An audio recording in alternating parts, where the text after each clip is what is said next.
Facebook, Twitter, Instagram сыяктуу социалдык медиа платформалары башында үй бүлө, достор жана кызыктуу адамдар менен байланышуу үчүн түзүлгөн.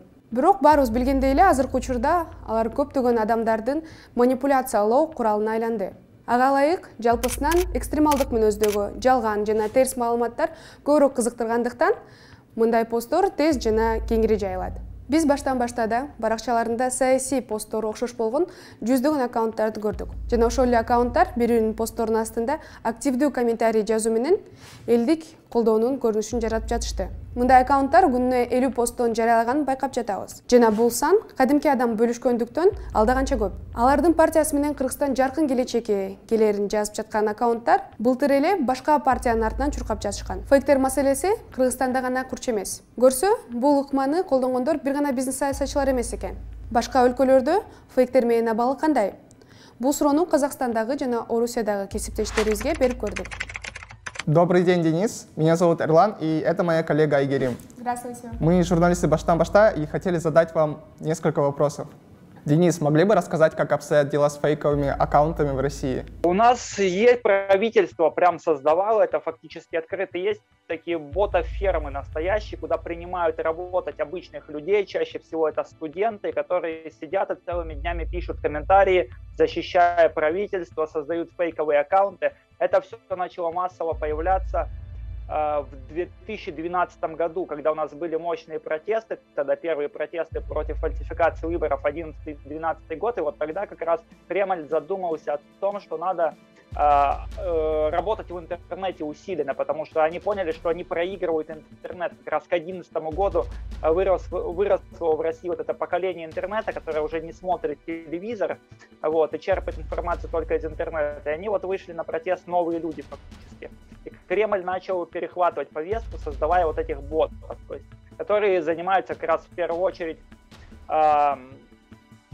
отстаиванием кремлевской линии, то есть там полностью хвалят правительство, президента и так далее, а во-вторых, занимается вот таким хейт-спичем. Если там какой-то оппозиционный блогер напишет что-то или просто человек напишет, что ему что-то не нравится, к нему тут же в комментарии набегает целая толпа вот этих ботов, которые начинают его атаковать, и человек как бы морально угнетен после этого, потому что там бывает даже прям жесткий такой хейт-спич, тебя начинают не просто там конструктивно критиковать, чморить и так далее, там обещают убить там всю твою семью, даже такое бывает. То есть мне самому такие комментарии часто приходили. Фермы, вот в Питере есть мощная контора, такая, где там, не знаю, трудятся, наверное, сотни, если не тысячи человек, которые прям сидят тут целыми днями, приходят с утра, садятся за компьютер, это их работа, сидеть, писать там либо позитивные комментарии, хвалить Кремль, либо ругать оппозицию.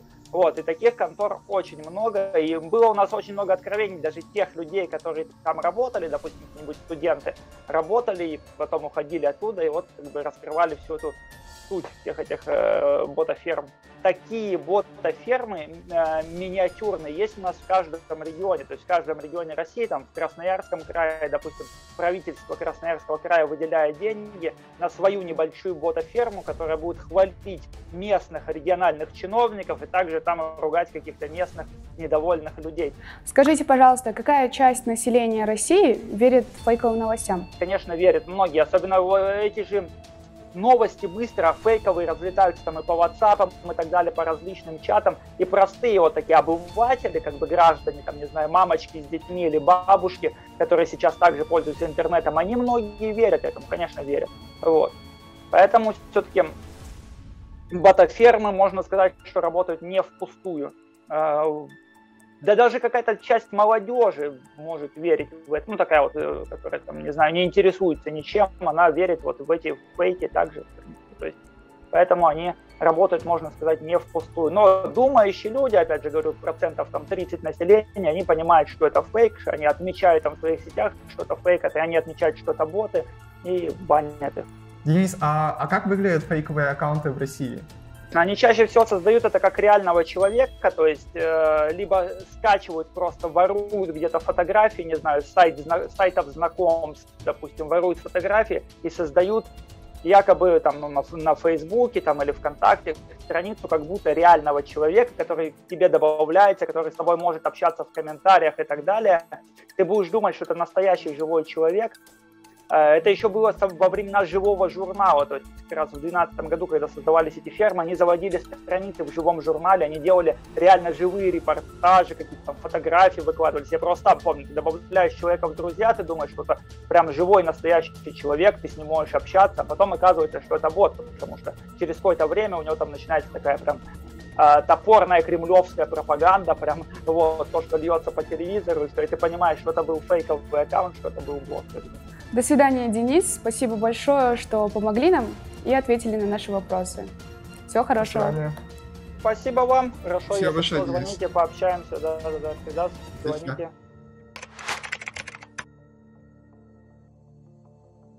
Павел, расскажите, пожалуйста, как обстоят дела с фейковыми аккаунтами в Казахстане? К счастью, они у нас не так развиты, как это в Кыргызстане, потому что я слежу за ситуацией в Кыргызстане и вижу, насколько сильно работают у вас эти фермы, насколько сильно они работают в Украине, насколько сильно они работают в России. Основная, наверное, проблема – это именно фейки как фейки, то есть дезинформация, дезинформационные сообщения, дезинформационные рассылки в WhatsApp, каналы в Telegram. Самая популярная, естественно, соцсеть – это Instagram. Я оцениваю примерно в порядка 7 миллионов живых пользователей в Казахстане. И дезинформация в Инстаграме расходится просто колоссально и покрывает огромные аудитории. Вот, и это, наверное, главная проблема, поскольку такая массированная дезинформация, да, она вводит людей в заблуждение. У вас не было таких ситуаций, как, например, у вас были выборы или другие мероприятия, и те самые фейки активизируются, чтобы поощрить кого-то, создать такую видимость всеобщего одобрения? Конечно, было, есть и будет, но, к счастью, это устроено достаточно тупо, и это всегда видно. Для любого человека, который более-менее обладает, более-менее медиаграмотен и понимает, как общаются в сети живые люди.